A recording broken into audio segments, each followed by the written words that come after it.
Hey guys, the Military Arms channel is getting ready to go to political. We are about to lose our gun rights. It looks harmless, it looks innocuous, heck, to some it even looks like reasonable gun control. But what was proposed just a few hours ago is a bill that was proposed by a Republican out of Florida. His name is Carbello. Mr. Turncoat Carbello introduced bipartisan legislation that has the support of 9 other turncoats, which I'm going to put their names right over here, which you need to blow up their phone lines, their inboxes, and everything else tomorrow morning and let them know that what they're about to do will end the Second Amendment in the United States as we know it. Now, Mr. Carbello isn't acting alone. I said it's bipartisan. Mr. Carbello is working with a Democrat by the name of Moulton. They've come together to propose a 3-page bill that will ban rate-increasing devices. Now, this is an open-ended bill, and this bill will ban the possession of. It's illegal to be in possession of it, folks. There's no grandfather clause. If you own them, tough luck. We're not paying you your money back. Turn them in, destroy them, whatever, because if you're caught with it, you face up to 5 years in prison. That translates into a felony, okay? So now you can't possess, you can't manufacture, and you can't transfer, transport, or anything else a device that is identified as a rate-increasing device. It doesn't name bump fire stocks. It doesn't name anything. It just says a rate-increasing device. Now, this could be a Geisley 3-gun trigger. This could be anything because it's not defined in the bill, just a rate-increasing device. Owning one of those, 5 years in prison. Owning a part of one of those, 5 years in prison. Do you guys remember this thing called a bump stick? Do you remember when people used to do that? Stick a stick in the trigger guard?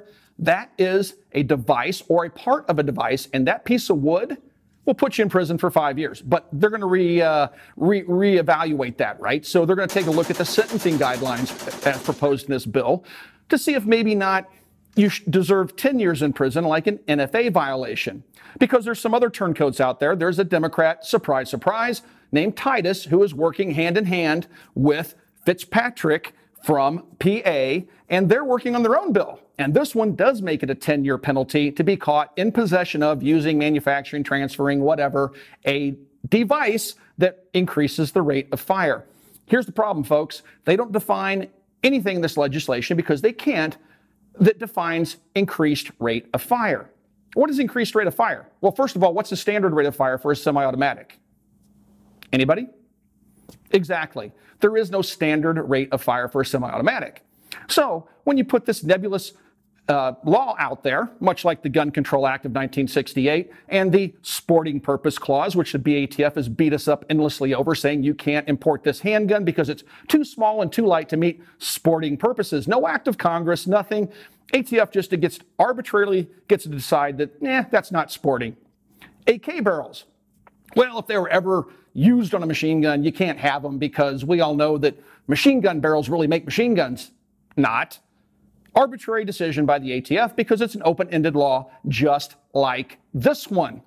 This one, folks, will be used to strip us over time, if not immediately, of semi-automatics as a whole because our rate-increasing device, folks, is given to us at birth. Bump fire is nothing new, and it didn't require a stock 20 years ago because I was a kid growing up in Kansas, bump firing all sorts of stuff. I can bump fire from the shoulder, I can bump fire from the hip, I can bump fire anything. So here's my rate-increasing device. Are they going to serialize it? Are they going to chop it off? What is their definition? It's not in there. It's open-ended, and that means the BATF gets to decide. So perhaps, and I'm speculating here, maybe the BATF decides that, well, to be a rate-increasing trigger, it has to have a trigger pull of, let's say, 10 pounds. It has to have a full trigger travel of, let's say, 12 centimeters. And it has to have a reset of 8 centimeters. We're just going to make numbers up because there is no standard. And there's nothing defined in the bill. What this bill is a direct attack on self-loading rifles, modern carbines, your AR-15, your AK, your deer rifle. It doesn't need a pistol grip or a bayonet lug or a flippy thing that goes up. All it has to do is load itself, folks. And now you're in possession of a weapon that can be rate increased by just about anything you do. Okay?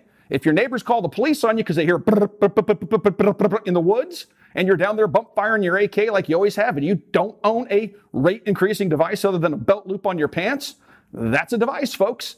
And now you're subject to 5, maybe even 10 years in prison. The traitors are listed over here. You need to contact them immediately, guys. It's only going to get worse. This is just the first volley. They're not going to stop with bump fire stocks. They're going to go after everything. Dianne Feinstein, in her infinite wisdom, is working to propose a new assault weapons ban, much like she did in 1994 with Bill Clinton.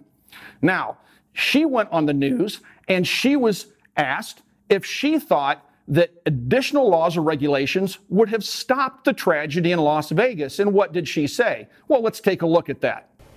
Give me the slate of laws that if you could wave your wand and have enacted that could have prevented Vegas. Well, I don't know. I would have to take a good look at that and really study it. I'm not sure there is any set of laws that could have prevented it. I'm not sure there is any set of laws that could have prevented it.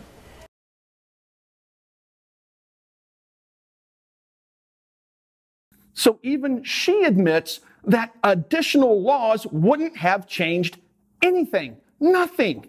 And she's absolutely right for once in her miserable life. But maybe she made a mistake. Maybe she misspoke. We all do it. I do it all the time.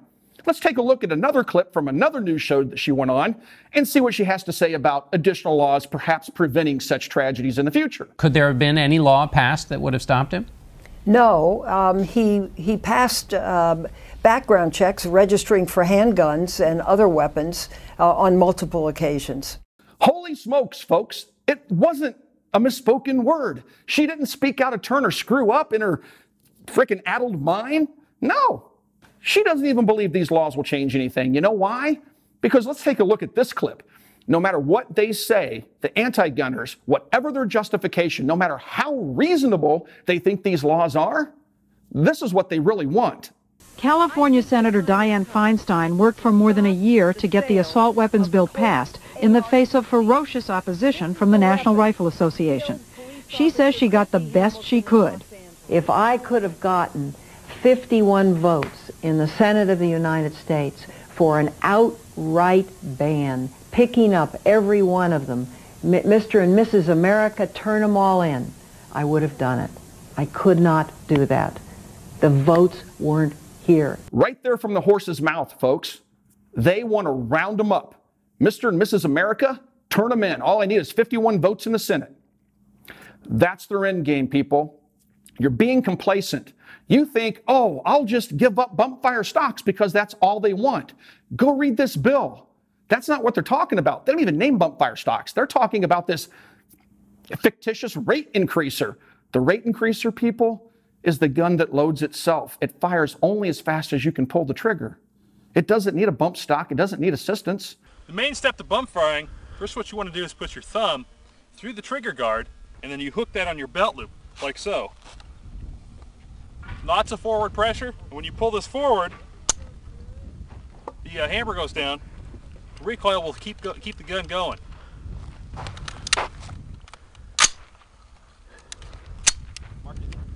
Rock and roll, here we go.